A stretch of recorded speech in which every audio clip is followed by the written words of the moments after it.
Hello, this is CCP Fozzie, joined by CCP Dolan, and I'd like to welcome Ron Stannard from Perkin, Illinois, and all of our other great viewers to this upcoming match between Goonswarm Federation and Outbreak. We've got a really great anticipated match here. Outbreak, one of the really big teams that got knocked into the losers bracket. Goonswarm, one of the largest alliances in the game, and they're going to have a big grudge match here with lots and lots and lots of drones. So from Outbreak, we see a more traditional Dominix setup. Those are going to be armor Dominix with a big Mollusk backbone and some Merlins to back them up with lots of mids and lots of E-War there. From Goonswarm Federation, we see a less conventional drone team that we haven't really seen before. We've seen similar things. We have 3 Ishtars and with Hela support, Scimitar and Claymore links. So we're going to have to see how well this works. Of course, Outbreak from their dummies have the tracking and range bonus on their sentries, so they're going to be able to drop higher damage sentries from a farther distance. They have warped at far beacons, both at 50 kilometers. So we're going to have to see. I would actually suspect Outbreak to try and snap the Scimitar of Goonswarm Federation in half before the match even gets rolling. And the painter that you see on the Scimitar there is the indication that you're exactly right. That Scimitar is going to be the primary for Outbreak. Outbreak's team has a huge advantage in range and in tracking and in effective hit points, while Goonswarm is much faster and actually has more damage overall. So it'll be interesting to see these two drone teams come up against each other.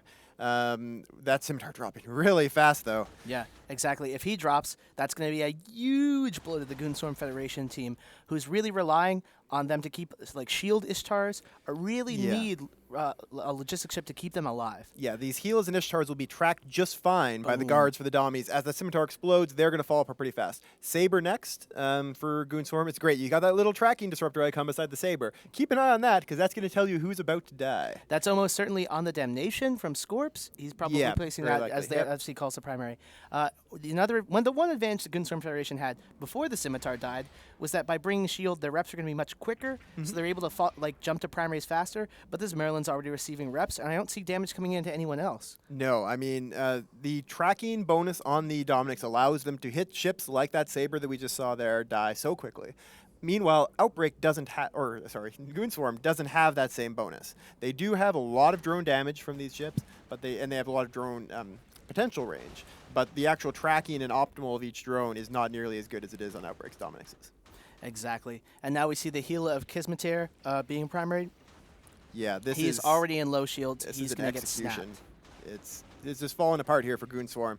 They definitely brought the weaker of the two drone setups here, while Outbreak is just riding the very popular setup, the same setup basically that they brought in their last match, where they lost to Verge of Collapse, but there's absolutely no shame in losing to Verge of Collapse. Yeah, Verge of Collapse and Outbreak, two of the strongest teams. I would actually say Outbreak is just going to terrorize this losers bracket. I know, the path that Outbreak's going to take, they're just going to be leaving the shattered corpses of all of their other teams behind them on this route towards the finals. They could, they're going to run into some really tough teams eventually, but right now they're just going to be tearing a swath through this. Yeah, exactly. So we see here just the supreme dominance of these Dominix teams as we progress through this first weekend. Next weekend, like we've been saying all day, bans are happening, so we won't be seeing nearly as many Dominix setups.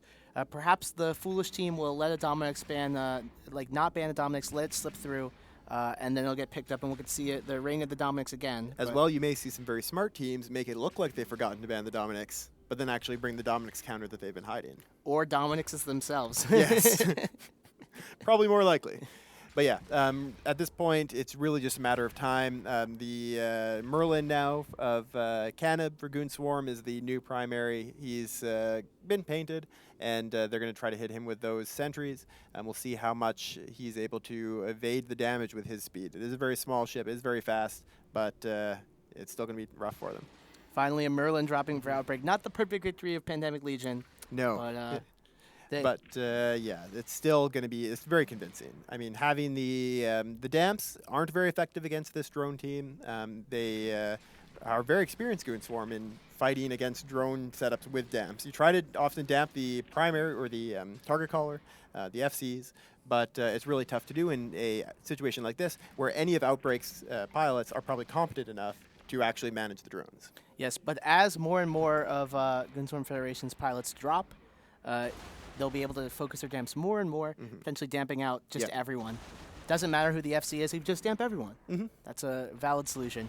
And Ewar, as we talk about, becomes more and more powerful as there's less and less pilots on the field. Yes, yeah, you can focus it more and more, and you get these kind of snowball runaway battles where it tips one way or another. It might seem really close at the beginning, and then quickly moves one way.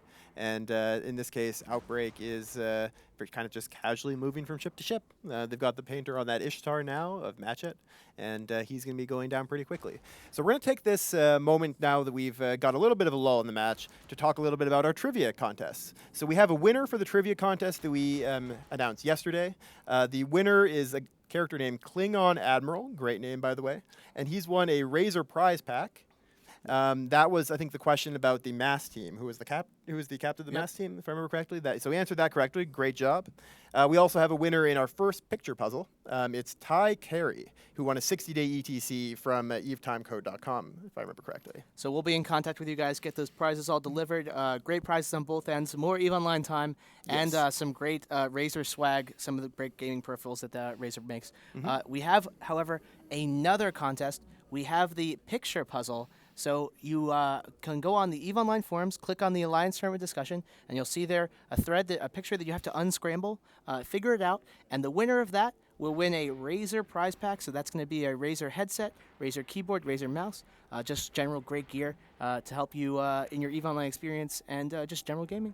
Yep, and so you can check out our forums right now and enter into that, and we'll announce the winner of that probably early this week. I guess it's something. We probably won't wait until next week's broadcast because that would be kind of like leaving everyone hanging. But it's going to be a surprise. At some point, we'll announce it in a magical future time. I'll just announce it like on the street. I won't even be like you just on talk the to people in Iceland. Like, hey, do you know? We see a heartbeat there dying for Warwick Kinney. Warwick Kinney, the captain of the Goonswarm team, a very well-known pilot. We have a lot of well-known pilots here for Black Sabbath and Kismetir and Warwick Kinney for the Goonswarm team. A lot of well-known pilots on Outbreak as well. Some people you may recognize from previous tournaments. The captain Zarathustra there. In a Merlin, possibly F-seen from a Merlin. Very brave of him. That's how I liked FC. That's just fit a bunch of sensor boosters for the really big battles so you can lock everything. Yes.